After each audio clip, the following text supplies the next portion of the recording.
Okay.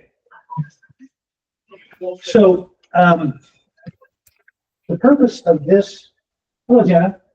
I'm so big. No, we're not doing that. I don't need I don't like it that much. I like hearts, but I don't like to look at it.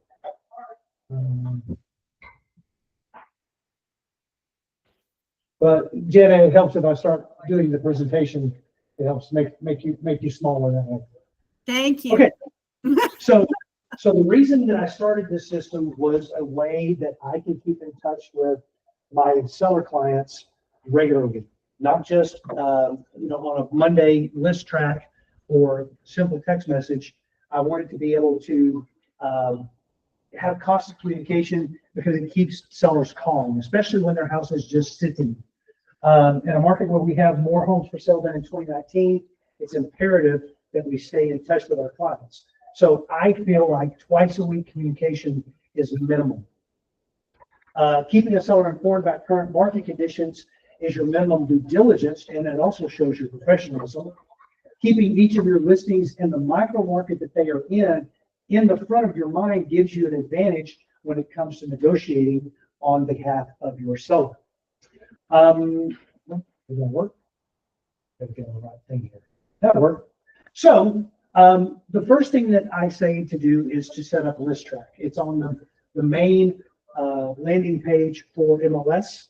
And when you first open Matrix and you start to get in before you actually go to the MLS, you have the ability to hit list track. Set that up for every one of your sellers that way and set it up on a weekly basis. And on Monday, they get an email with statistics of how their house is performing on the major sites like Zillow, Realtor.com, etc., MLS. So the next thing you do is you need to do the basic setup. So in a Gmail account, you go to the little, sometimes it's a hamburger. This Google's got it set up as 9 dots, but then you'll hit that and then go to Google Docs. And then you'll come to this screen that looks like this, and you'll create a new blank document.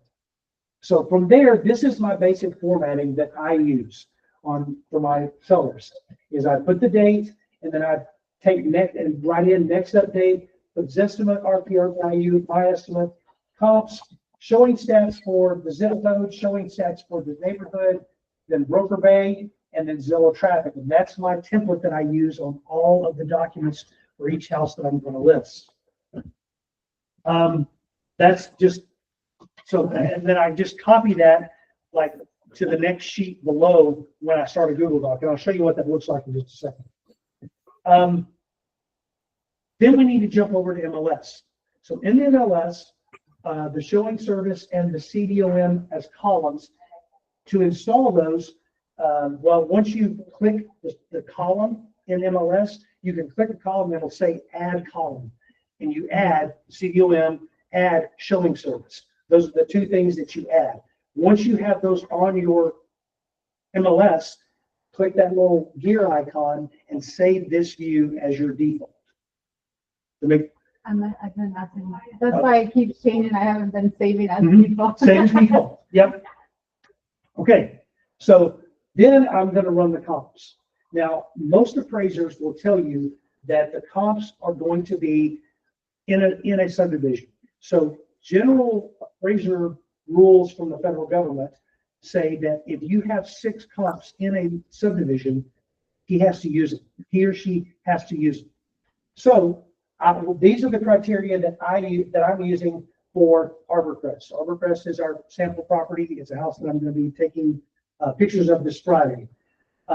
You can look at active contingent, active option contract, kick out, pending, and sold. You want to go back probably a year. So to go back a year, you type in 0-365. So then you can, if you want to break it down further, you can look at the price range. If somebody's overpriced in this subdivision, I don't care. They're not a comp. If somebody's like, if I had already done this search and I knew there was somebody there at like 330, then I'm probably going to put 330 to 450, or 340 to 450. I'm going to get real precise on, because I've already done this estimate. I already know what Zillow thinks it's worth. I already know what RPR thinks it's worth. Then I'm gonna look at square footage. Plus or minus 15% of the square footage gives you comparables. So if you've got a 2,000 square foot house, 15% of that is 300 square foot. So the 2,000 square foot house, I'm gonna be looking from 1,700 to 2,300. In this particular case, most of the houses in this subdivision are the same size. So I'm just going, I don't want like the one big house that's 2,900 square foot to throw my numbers on. I'm looking 2,600 and below. Then I'm going to look at year built. As a general rule, it's plus or minus 5 years for something that was built. This one was built in 2005. So I'm going to go back 10 years plus or minus. So I'm going back from 95 to 2015. That's my basic criteria. So after I look at that, then these are the comps that pull up. And that's what my actual MLS looks like when I look at these comps. So from there, once you're there, you click Save, New Saved Search, and then it pulls up this window, Save a New Saved Search. Now, the search name in this case would be Arborcrest Comps. That's what I'm calling this search. So I'm going to write that in that yellow box right there on the right-hand side. Under the contacts, I'm going to put it under me. I'm going to put Brian St. Clair dash Arborcrest. Or just under Brian St. Clair is completely fine. Click that blue box that says Enable as a favorite search on the Home tab, and that puts it there. There's my favorite searches on my MLS. So I keep all my active and listings that I'm working on in my favorite searches. So those are the houses that I'm planning to list over the next, well, the one Red Bluff is active, but these other ones, Arborcrest, Bell, Big Wichita, Canyon Ridge, Songbird, Beale Station, and Woodmore are houses that I'm planning to list. Those are the ones that I have coming at some point in the future. So I keep those there so that I can get to them quickly, and then I can do what I need to do. Okay, so here is the weekly task. You run the comps. You take a screenshot, and I use from the showing service, I put showing service way over there. I move it to the left in front of the closed or pending status. The reason I do that is for this view, because this is the view that I want my clients to see. When I go back to my Google Doc, I'm going to be showing them showing time stats and broker based stats. So, and then I explain to them when I talk to them on the phone, hey, if you see a house on my comps that say showing time, you can go back and look at the numbers there on the showing time side, and you can see exactly how many showings that property got. Now, the other one, Broker Bay, is going to be average number of showings per listing.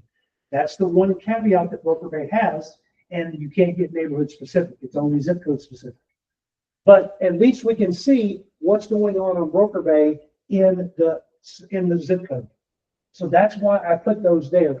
I also put cumulative days on market because that's a big indicator of how fast things are selling in this neighborhood. All these big 3-digit things over here, these houses were on the market for 117, 230, 132, 106. Houses generally sit unless they're a very nice size home of 2259 with a pool, they went for 425. So these people that are at 415 with no pool at 2,300 square foot, they're smoking crack. Or they smoke crack. But they started at 440. Does that make sense? Yep. So they sold it at 415, which was a reasonable price for that property when it closed. It took 117 days because they started at 440. Okay, this tells a complete story. Just looking at this thing, I can have a full conversation about each one of these properties. These people at the top one there, the 7312 Lake Rock, they originally priced at 425. They've been on the market 224 days. Now they're down at 390 with no pool. That's my comp. Now I'm suggesting to my clients, what number do you see, Jenna? If my house is 2,000 square foot, 4 bedrooms, 2 bath, 2-car garage, we're about to come on the market. Where are you pricing it? I am, of course, you got to look at pictures and look at finish out and see what perks you've got. But Yep. as a rule of thumb, I mean, good Lord, if they sold at a pool with 425 and the other one took 49 days in the No, one's a little bigger and one's a little smaller. I'm going to say probably in that 380 to 390 range for a 2,000 square foot. And when we get there, I'll show you my number. Because my number is 385. Yeah. Okay. So the next thing that you do is you go to showing time and you use the fish finder. Now, in the fish finder, which is the left-hand side of the screen here, you're only going to look at the start date and the end date. I want to go back. Sometimes you need more numbers than and you have to pay for this service, just so you know. It's $15 a month through showing time to be able to use the fish finder. Okay. That's the bare minimum service. It's showing time plus, I think is what they call it. But that gives you the ability to pull these numbers. So if I'm looking at 512 and actually pulled from a different subdivision, so this is, the numbers don't coincide. This is my listing that's in Tahoma Ridge. So I'm looking at the zip code, and then I'm also going to look at the subdivision, and I'm going to pull in $5,000 increments between $300,000 and $400,000. In this particular subdivision, houses are really showing around 345. My current listing is at 369, which is why we've had 4 showings. But if I can prove through other means that it's worth it, but this is what's showing right now in that subdivision. So my people have a choice to make: 369, wait on the money, or 345 and sell it tomorrow. Okay. So I did the same in Broker Bay. This is what Broker Bay looks like. The important thing about Broker Bay is while you put all these numbers in and you put the start date and the end date and your zip code, this wording right here, it says average showings per listing.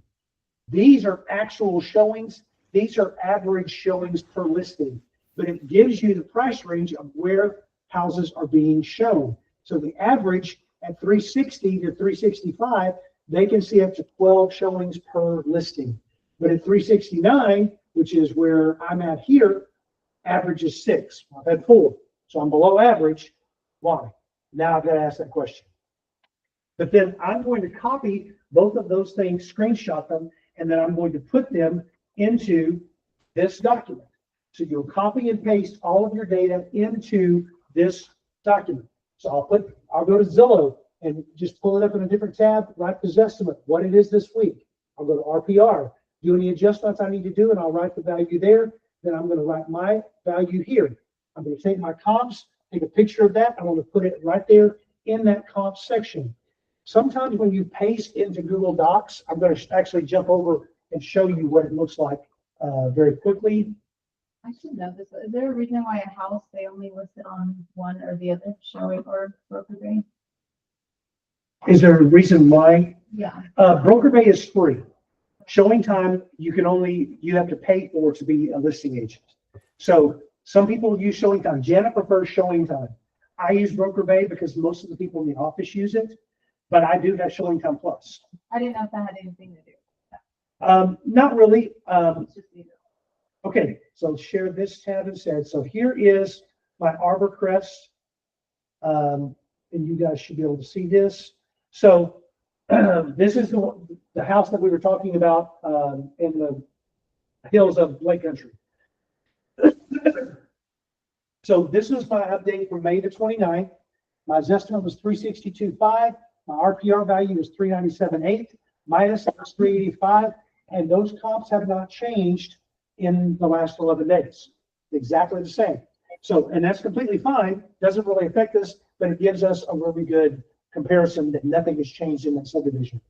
Then I'm going to load my showing time stats here, and I'm going to show what's going on in 76179 in $10,000 increments, because I need to hit a fairly large segment of money, because a lot is showing down here at 350 and 76179, but the majority is happening between 390 and 400, which is good.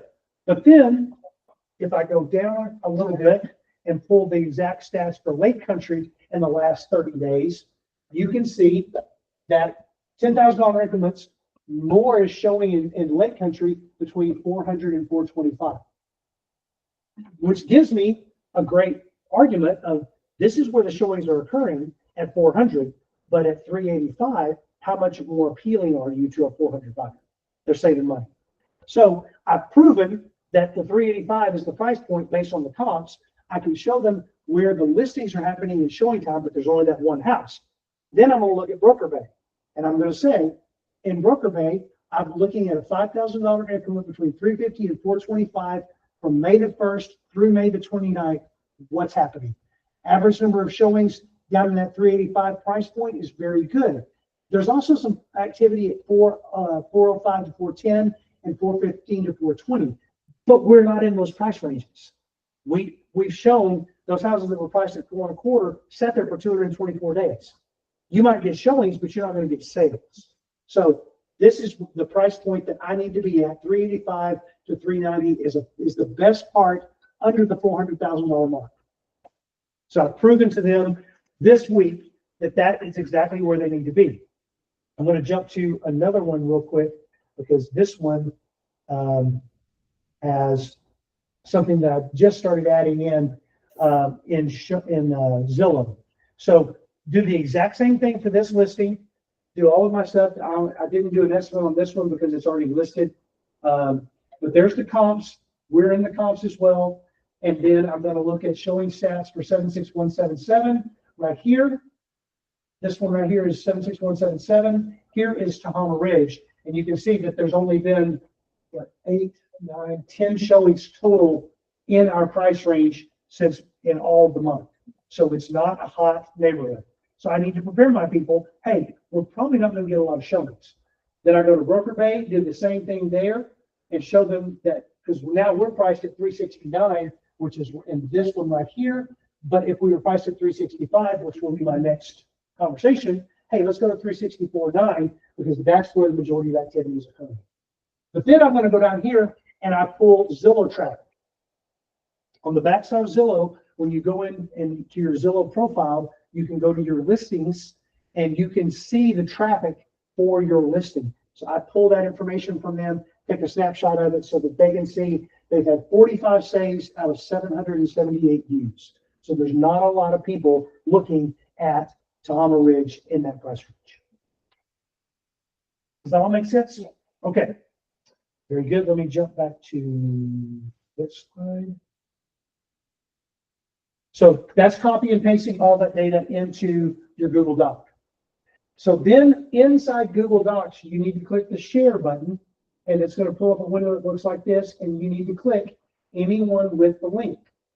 And then I always copy the link. And then I send a text that looks like this. Morning, I updated your Google Doc with the latest comps and showing data for 76177 and Tahoma Ridge. I've also included Zillow traffic numbers and the YouTube video views. So sometimes if I do a video, I'll go pull the views of how many times that video has been shown. And I'll send that to them so they can see, hey, this is what Brian's tracking. He's tracking the views on everything. Then I'm going to copy the link and I'm going to put it into the text thread. And of course I get a thumbs up, which is great. At least they did. Now, for extra credit, if you want to do something a little bit better, use a URL shortener. I use Bitly a lot of cases. So I created a short link called bit.ly-10252 Red Bluff Weekly. And then it looks like this. So I copy my Google Doc into the destination and then create that link. And then you can send that link to them. Okay. And so that actually gives you data in Bitly. So if you use Bitly, the URL shortener, then you can see how many times they've looked at the Google Doc. Mm-hmm. So only people that have that link are able to see the Google Doc. So because it's private. So like unless you go to that URL that we talked about, 10252 Red Bluff Weekly, if you don't hit that exact thing, you don't know it exists. But once you have the link, you click it, then I'll be able to see that my people go look at it. So then when you have that conversation of, hey, it's time to talk about dropping the price. Here's the things that we've done. Here's all the stats. Does this make sense to you? I've proven it for 3 different ways. Yeah, back to that. Questions? Anything? Thank you for breaking it down. Appreciate it. Absolutely. I'm going to put it up on YouTube under the Masterminds section in our YouTube page. No questions? Okay, we're Okay. good. Thanks. All good. Thank you. Bye, ladies. Thank you, Brian. You're very welcome. See you soon. Yeah. Angela, Yeah. Angela, there's a letter that you sent to Bruce and Valerie Landrum, Oh, yeah. and it got returned here. So it's here on, it'll be in Oh. in the brokerage office. Back there. Okay. All right. I'll Okay. come pick it up. Thank Sounds good. you. See you later. Bye-bye.